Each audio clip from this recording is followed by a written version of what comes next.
Thank you, Mr. Chairman, members of council. Pleasure, as always, to be with you, particularly on such a beautiful evening. I'm here to give you what I've started calling, for lack of a better term, an inventory.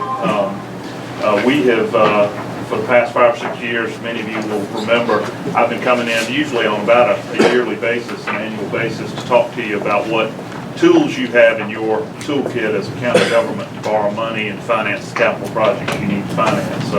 I was looking back at my records. I've been coming doing this just about every year since Ms. Griffiths was here, Mr. Edwards, Mr. Surratt, Mr. Arrington, and now I've been working with Mr. Stewart.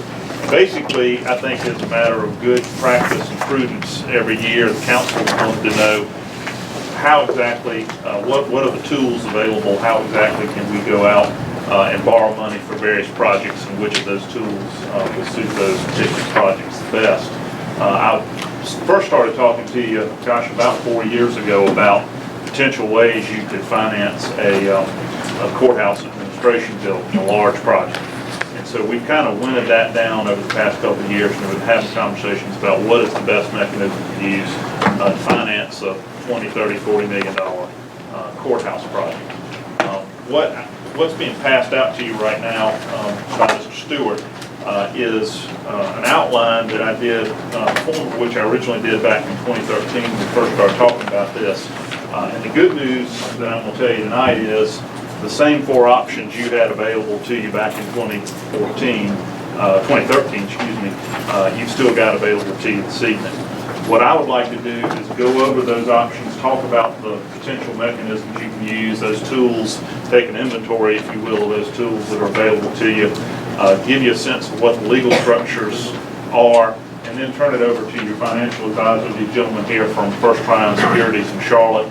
They can then tell you which one of those particular financing mechanisms will entail certain costs and how the burden of repaying those obligations will be borne. So if you'll take a look real quick at page 1 of your of the little outline I gave you. The bottom line is, as I say, same four mechanisms are still available to you. And those mechanisms are 3 really relate to a general obligation bond. That's a bond that y'all will issue that's payable from taxes levied in Darlington County. The first is a general obligation bond that is issued by county council within the 8% debt limit that's applicable to you as a county, just like every other county in South Carolina. The second is general obligation bonds by means of a referendum. The only reason you would go to a referendum is so you could go beyond that 8% debt limit. The third is a capital project sales tax, which is really at heart a general obligation bond. You just impose the capital project sales tax to pay it back. And fourth and finally is an installment purchase revenue bond, which also entails the issuance on an annual basis of general obligation bonds, but the actual financing mechanism itself is an installment purchase revenue bond.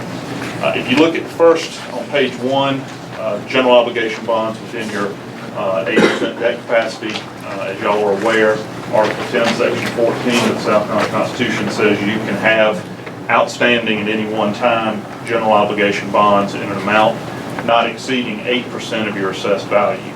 Again, I'll talk about in a minute, that doesn't count when you're, or bonds that you issue pursuant to a referendum don't count against that debt limit. Right now, you've got an assessed value in this county of about $223 million. 8% of that figure is $17,886,000. Right now, you've got about $1.4 million in GO bonds outstanding. So your capacity of GO bonds that you could issue within your 8% debt limit without going to the voters is approximately $16 million. I understand that doesn't get you very far in terms of your courthouse. But that is one of the tools that's available to you, and one of the things you can think about potentially as you go down the road is using some portion of that 8% as you embark upon this project. So that's option or tool number 1. If you flip over to page 2, your second option is a GO bond referendum. Same borrowing structure, you're going out and borrowing an amount that you need to do your courthouse project, repaying that through the imposition of taxes. The difference is you can go beyond that 8% debt limit. If you've got a debt limit of $16.5 million, you need $20 or $30 million, you can go to the voters, put that issue in front of them. If they approve it, in that referendum, you can issue GO bonds in an amount beyond that $16 million in order to get your project done. Bonds would have to be issued within 5 years of the referendum, and just like the 8%, those bonds would have a 30-year maximum maturity. That's something Mr. Kilgo and I have been corresponding about. So that's option 2 of 4.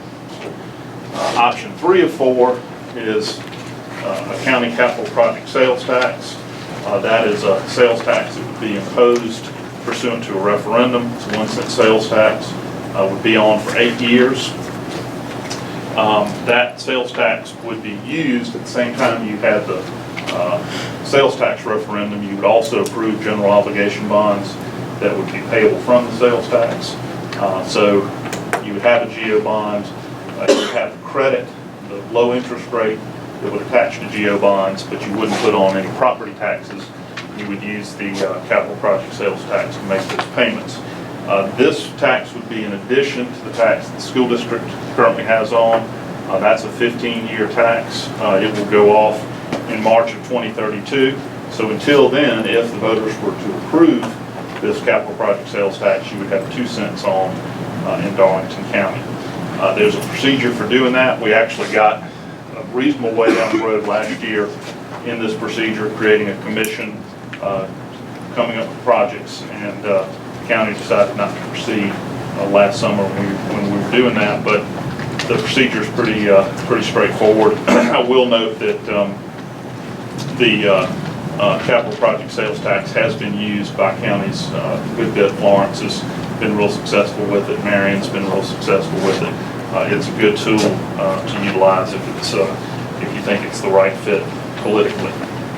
Finally, option 4 of 4 is something that Mr. Stewart and I and Mr. Dibble have talked about a good bit, and that's your installment purchase revenue bond. That is the way Florence County is financing its new courthouse that you've probably seen going up over there. That's the way we finance the new courthouse in Chesterfield County. That's the way Marion County is financing its, or has financed its new administrative court building. And basically, and I know I've presented this to you before, but just to refresh your memory, an installment purchase revenue bond is a method by which, and this has been blessed by the Supreme Court and has been approved, it's legal, widely used around South Carolina, by which a county can leverage its 8% debt limit by having a nonprofit corporation created by the county go out and issue the debt.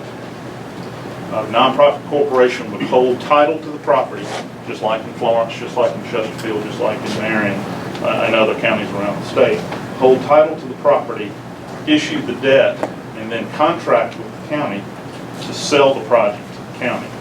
Every year the county would issue a GO bond sufficient to make the payment on the installment purchase obligation. Each payment made by the county using those GO bond proceeds would give the county an incremental equity interest in the project. So at the end of the financing term, the county would own the project. It allows you to preserve your GO debt capacity. You don't have to go out and borrow everything at once. It's a little more complicated, to say the least, than a GO. And rates are usually higher than GO rates because the county, and this is an important thing to remember, the county's obligation to purchase the project is subject to annual appropriation. The county can walk away from it at any time it wants to. And so lenders and bondholders take that into consideration when they're making these loans, and the gentleman from First Trine can kind of tell you what that means in terms of difference in interest rates. But it's a well-used, pretty well-regarded type of financing, and one that seems to be used a lot for courthouses and administration buildings. So that's your 4th of 4 options that we see, 4 mechanisms, 4 tools that you can use to get this project done. I'd be happy to take questions, but it might be better to let these gentlemen get up first and sort of tell you what the numbers look like for each one of these, at which point I think you'll have a better picture of the lay of the land, but I'm happy to answer anything before that.